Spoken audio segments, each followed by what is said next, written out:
This episode was sponsored by Blue Microphones. Hey guys, what's up? It's Carl here, back with the third episode of my tech gift guide. So this is all of the items under $100. If you guys missed out, I had two previous episodes, 50 as well as 25, and I think we still have 3 to go. We're gonna have the finale, the Baller Edition, that's tech over $500.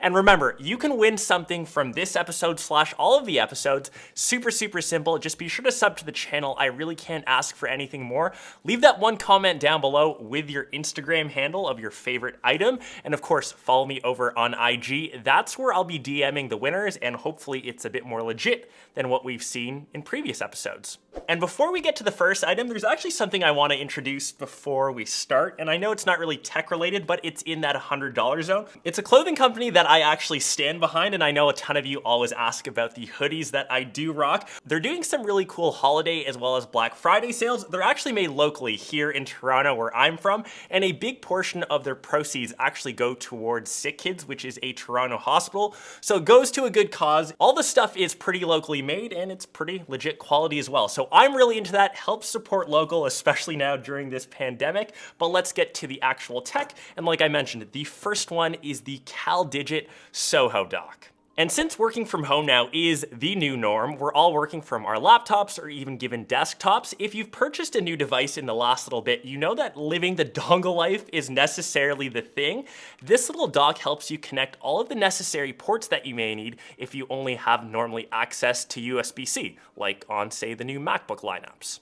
You've got access to all these ports. You can see some of my favorites. So HDMI, DisplayPort, you've got USB-C pass-through, and my personal favorite, the SD card slot. So when I have this hooked up to, say, my iMac behind me, getting all the footage from, say, this YouTube video simply goes through there. You can run a 4K monitor at up to 60 Hertz, and just having this overall dock sitting somewhere on your desk is nice and handy. It's got that same space gray aluminum finish that most MacBook or, say, Apple products have. It's got these little rubber tips on the bottom, so it does rest nice and snugly on your desk. And just having some sort of centralized hub in our new makeshift work from home locations is just super handy to have. And once again, under $100, it's probably something that you'll use every single day, as we all have that new norm that we have to adjust to. The next item that we've got on deck, under $100. So this is the new Google Nest. Just introduced this year, they redesigned the shape.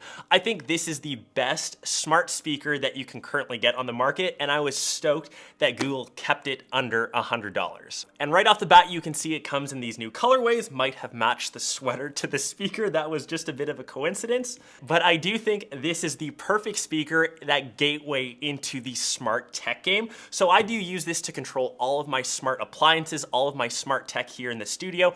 Obviously, Google is the best assistant. We'll rank them. It's usually Google. I'll give second place to Alexa, and in last place, Siri, the absolute worst. You can see maybe some of the basic commands, and of course, you can connect the speaker to run off of, say, YouTube. You can listen to things like Spotify, Sirius XM, the list kind of goes on, and you can always link it to your smartphone, and that's something that, say, the HomePods, the new HomePod minis, you really have to be in the Apple ecosystem, and that's really why I do prefer having Google's Nest products. And keeping on the audio game, the next item under $100 is the Yeti Nano, and I know that a lot of us are getting into the podcasting game, or this could be a perfect gift for creators. Just having a dedicated microphone is so much better than the internal mics found on any sort of computer, and Blue microphones in general are kind of the standard in plug-and-play microphones. And like I said, these are great for podcasting. If any of you are starting your own Twitch channel, your own Twitch career, I actually personally use a more expensive one. It's the Blue Yeti. It's not the Nano. It's a World of Warcraft edition. I've got it off to the side actually over on my Twitch/gaming PC area. I think that's pretty dope. But if you want to keep it under that $100 price point, I think the Nano is kind of perfect.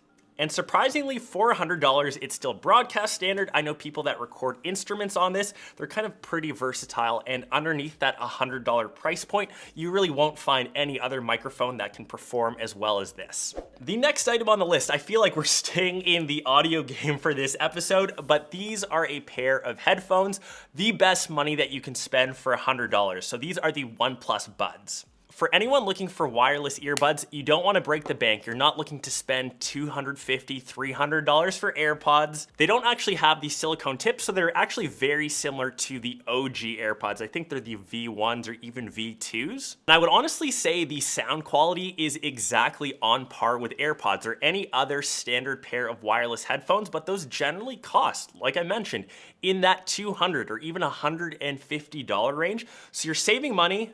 They've obviously got the charging case, and you can get a couple hours just off of a 10-minute charge. Pretty standard stuff, and I think OnePlus has been killing the game in their budget line. So of course we saw the OnePlus Nord, the Buds, there's even the Buds Z, which are $50. That was in my previous episode, and once again, you can't kind of beat that price. The next item on the list, this is a tiny one, but it can actually store quite a bit of stuff. This is the RavPower SSD. Once again, I think this is a cool gift for a lot of creatives out there or people that are buying computers with low storage options. I know the new MacBook Pro, the new MacBook Air, even the Mac Mini lines, those have a base storage option of only 256 gigs. Apple overcharges for storage space. You can actually double or even triple your storage options for half the price or even a third of the price for a guy this small. And it's only $100, and this will get you an extra 512. You could even grab a terabyte of storage. And as a little hack and heads up, I actually have a couple of these in my studio here, and a lot of the footage that I find from these videos makes its way onto these hard drives because I usually do get base level models of, say, the new MacBook lines, of anything Apple related, even all my Windows stuff. I am always a person that gets base level storage. I just don't think it's worth it to upgrade through OEM. And the finale of today's episode, I had to throw it in here as it's one of my personal favorites. It is the Keychron keyboards. These are some of the best mechanical keyboards that you can grab in the game. I'm obviously a bit partial because it has the little hint of orange at the end, no matter which model that you grab. I think there's the K2, the K3, as well as even K4. Maybe I'm getting my numbers wrong, but you can grab them with different switches. So for example, this one just has the standard red switches. I've actually got another model that was living with my iMac over there. You can see slightly different design, but this one has the blue switches, so you can kind of hear that. So it just depends which color switches you prefer. So if you want more tactile, more feedback, you'll go towards the blue. If you want something more silent, you'll lean towards the red. And depending on which model you get, some come with RGB lighting. I think that's this model that I have here. I typically just have mine set to the standard white / on and off. I'm not the biggest fan of the RGB lighting, but that's totally your choice. Once again, I think the best keyboards that you can get, slightly biased because of those orange keys, but this wouldn't be a tech channel without a little bit of bias. And yeah, that is kind of all of the tech, under $100 for, I guess, all of your tech gift ideas. I hope you guys enjoyed this episode. I know that we checked out a ton of tech. We should still technically have 3 more episodes to go. Hopefully you guys are enjoying this entire gift guide series. Remember to leave that one comment below with that IG handle. Go follow me over there, and maybe on Christmas Day, I'll announce the winners and get all of this cool tech shipped out. Hope you guys enjoyed it, and I'll catch the rest of you in one of those next episodes. Peace!